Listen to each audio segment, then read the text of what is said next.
The 2024 Shred, I gotta tell you, it is on. We are live here at the Greensboro Coliseum Complex, and the line is just moving already. 500 cars have gone through this line. We've got live team coverage right now. That's right, I'm standing by where the trucks are. We got Tim Buckley. He's taking a look at what's going on weather-wise today, and Chad Silber, he's all the way down at the other part of the line. Let's go, Chad. What's it like out there?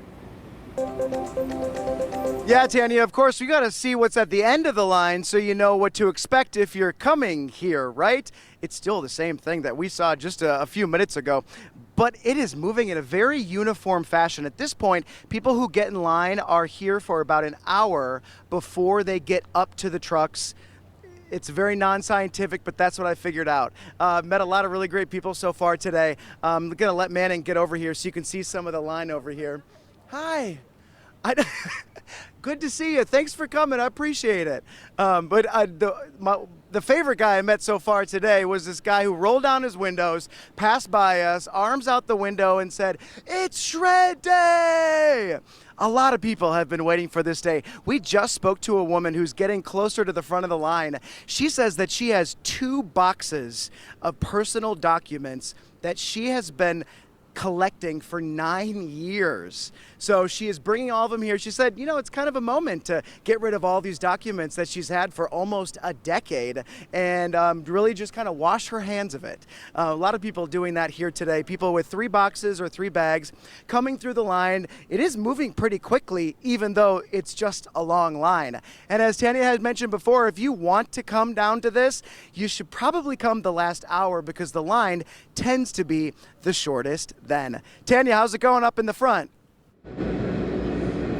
Why do we shred? Why? Because identity thieves think it's a party like this piñata when you strip shred things, or when you just throw things, or when you try and like rip up stuff and stick it in the trash. You can't do that. You need to like pulverize it, shred it, so that an identity thief doesn't get your stuff.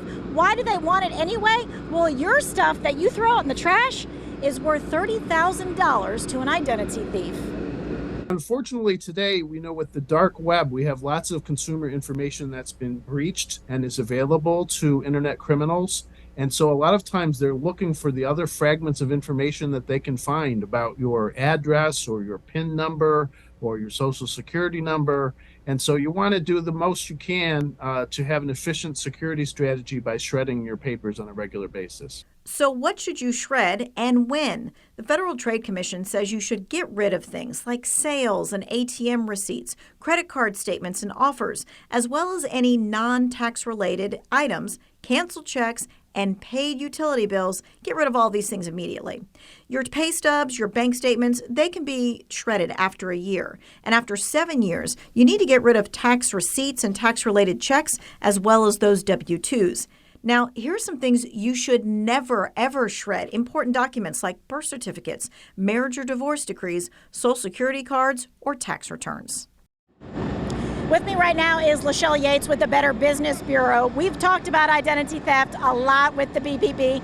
Tell me how and why people get their identity stolen. Well, data breaches top the list. Hackers go in and they look for personal information, a lot of times social security numbers for sure, also dates of birth and passwords, and then they sell them on the dark web. Another thing is we inadvertently give out our personal information in phishing schemes. A lot of times we will give out our credit card numbers when we think that we need to buy or do a delivery scam. Or sometimes we also will give out our social security number to somebody that we think is from the Social Security Administration. Also, sometimes fake websites, we will give out our credit card number on a fake website.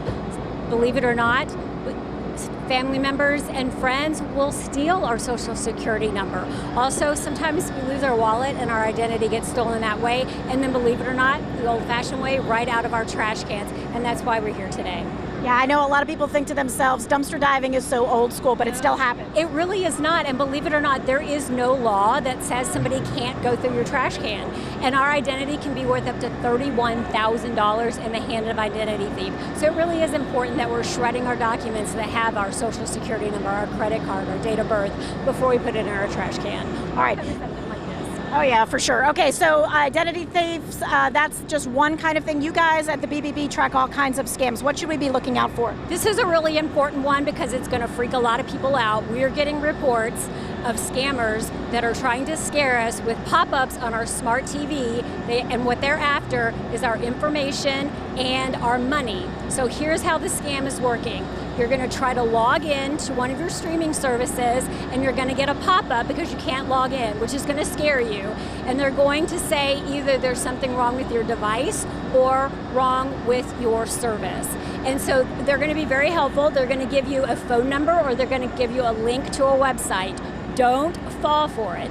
If you call the phone number, scammers are going to try to pretend to be somebody from customer service, and they're going to insist that you pay an activation fee, which gives the con artist access to your credit or your debit card number. Now, they may also ask for access to your TV, which is going to allow them to install malware onto your TV, which is going to then give them access to your personal information. But they may also be able to use your TV to spy on you through your camera or through the camera itself. So you want to be careful with that, and if you click the link, it's going to give them the same access. So here's what you want to do. Always double check any fees that you're asked to pay, whether it's an activation fee, an antivirus protection fee, or any sort of fee. And the way to do that is to Google that fee. For example, like Roku, if you Google that, it will always tell you there's no activation fee. Also, you want to double check before you're asked to call any phone number. Google that phone number and get a phone number from that activation fee.